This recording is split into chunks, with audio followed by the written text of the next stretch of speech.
Le petit bonhomme de pain d'épices.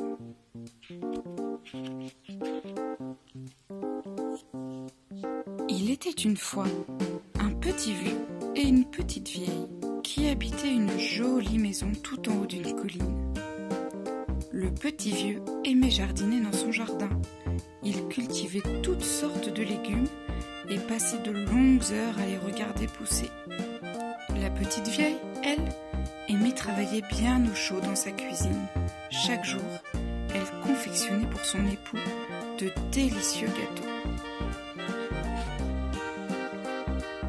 Ce matin-là, elle décida de faire une surprise au petit vieux. Elle réfléchit un moment, puis se mit à travailler sa pâte.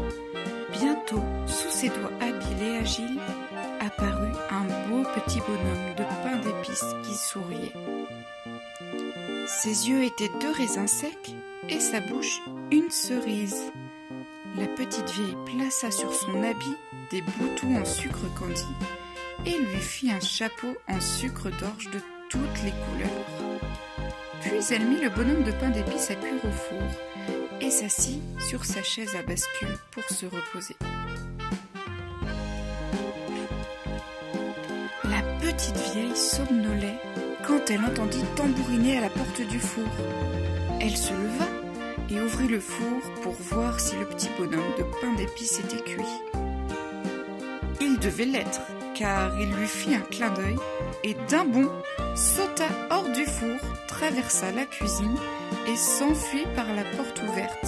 « Arrête-toi !» lui cria la petite vieille en courant derrière lui. Le petit bonhomme de pain d'épices arriva dans le jardin où le petit vieux soignait ses salades. « Arrête-toi ! Arrête-toi !» cria le petit vieux, alors que le petit bonhomme de pain d'épices franchissait déjà la grille du jardin. Le petit vieux abandonna son arrosoir et se lança, lui aussi, à la poursuite du fugitif. « Courez, courez, tant que vous voudrez! Jamais vous ne m'attraperez !» cria le petit bonhomme de pain d'épices. Au détour du sentier, il passa devant un chat-gris perché sur une barrière. « Arrête-toi, arrête-toi, arrête-toi !» cria le chat. Mais le petit bonhomme de pain d'épices se mit à rire et lui répondit « Cours, cours, tant que tu voudras, tu ne m'attraperas pas. » La petite vieille et le petit vieux ne m'ont pas eu, tu ne m'auras pas non plus. Et il continuait de courir de plus belle, suivi de la petite vieille, du petit vieux et du chat-gris. En traversant un pré, il rencontra une vieille jument qui broutait tranquillement. « Arrête-toi, arrête-toi !» cria la jument. Mais le petit bonhomme de pain d'épices rit à nouveau et répondit « Cours, cours, tant que tu voudras, tu ne m'attraperas pas. » La petite vieille, le petit vieux, le chat-gris ne m'ont pas eu, tu ne m'auras pas non plus. Et il continua à courir de plus belle, suivi du petit vieux, de la petite vieille, du chat-gris et de la vieille jument. Quelques instants plus tard, il rencontra un petit garçon et une petite fille qui marchaient sur la route. « Arrête-toi, arrête-toi !» cria le petit garçon. « Arrête-toi, arrête-toi !» cria la petite fille. Mais le petit bonhomme de pain d'épices se contenta de rire en leur disant « Courez, courez tant que vous voudrez, jamais vous ne m'attraperez. La petite vieille, le petit vieux, le chaton gris et la vieille jument ne m'ont pas eu, vous ne m'aurez pas non plus. » Et il continua de plus belle, suivi du petit vieux et de la petite vieille, du chat-gris, de la vieille jument, du petit garçon et de la petite fille. Un peu plus loin, dans une prairie, le petit bonhomme de pain d'épices aperçut une vache noire et blanche qui ruminait au soleil. « Arrête-toi, arrête-toi !» lui cria-t-elle. Mais le petit bonhomme de pain d'épices se mit à rire et lui répondit « Cours, cours, tant que tu voudras, tu ne m'attraperas pas. » La petite vieille, le petit vieux, le chat-gris, la vieille jument, le petit garçon et la petite fille ne m'ont pas eu, tu ne m'auras pas non plus.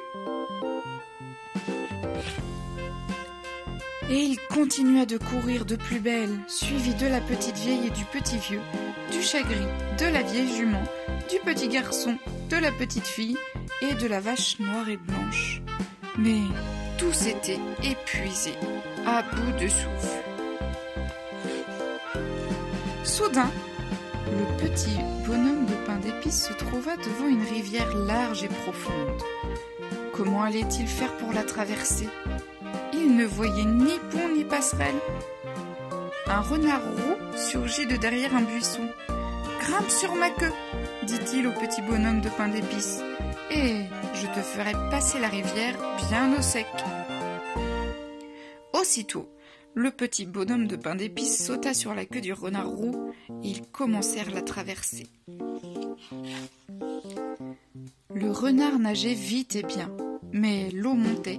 « Saute sur mon dos, si tu ne veux pas être mouillé, petit bonhomme, conseilla le renard. » Et le petit bonhomme de pain d'épices sauta sur le dos du renard. Mais l'eau montait encore. « Saute sur ma tête, petit bonhomme, dit le malin renard. » Et le petit bonhomme de pain d'épices sauta sur la tête du renard. Mais l'eau montait, montait toujours. « Saute vite sur mon nez !» cria le renard. Et le petit bonhomme de pain d'épices sauta. Mais jamais il ne retomba sur le nez du renard. Le renard l'avait avalé. N'est-ce pas triste ? Mais après tout, le pain d'épices n'est-il pas fait pour être mangé ?